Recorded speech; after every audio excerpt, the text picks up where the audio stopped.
పవన్ కళ్యాణ్ అభివృద్ధి చేయడు, గెలిచిన బొక్కే. మా సీతమ్మ లోకలు, మా సీతమ్మకి ఓటు. డెవలప్మెంట్ మీ పార్టీ సీతక్క. ఓరి బాబోయ్, పతివ్రతలు వచ్చేసాయి అమ్మోయ్, పతితులు బాబోయ్. పిఠాపురంలో ఓ బూత్ బంగ్లా ఉంది తెలుసా? అదే బస్ కాంప్లెక్స్. పేరుకే బస్ కాంప్లెక్స్. బోర్డు మీద ఉన్న బస్సు కాంప్లెక్స్కి రాదు. ఏ అని అడిగితే ట్రాఫిక్ అంటారు. మరి ట్రాఫిక్ని క్లియర్ చేస్తారా?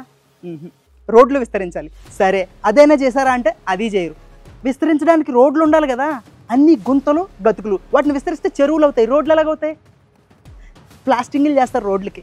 ఏది ఇంట్లో గోళ్ళకి చేసినట్టు. అవి నెలదిరగకుండా పోతాయి.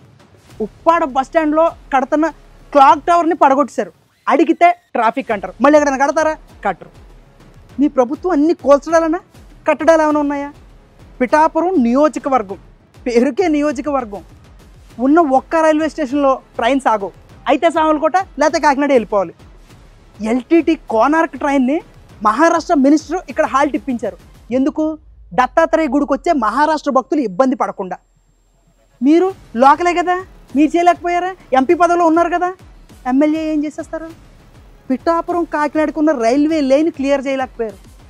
ఊరి నిండా ఎక్కడ పడితే అక్కడ చెత్త, దోమలు పందులు హ్యాపీగా కాపురాలు చేసుకుంటున్నాయి, మనుషులు తప్ప. అసలు సమస్యలు చాలా ఉన్నాయి. మీ వాగ్దానాలు పేపర్లో ఉన్నాయి. ఎగ్జిక్యూషను పవన్ కళ్యాణ్ చేస్తాడు.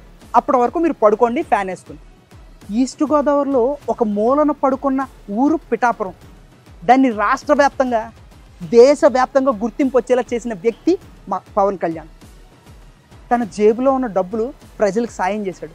అలాంటిది గెలిస్తే ఎందుకు డెవలప్ చేయడు? చేస్తాడు, పక్కా చేసి చూపిస్తాడు. అప్పటి వరకు నువ్వు వెయిట్ చేయి. ఆపుకోలేకపోతే మూసుకుని మూలను కూర్చో.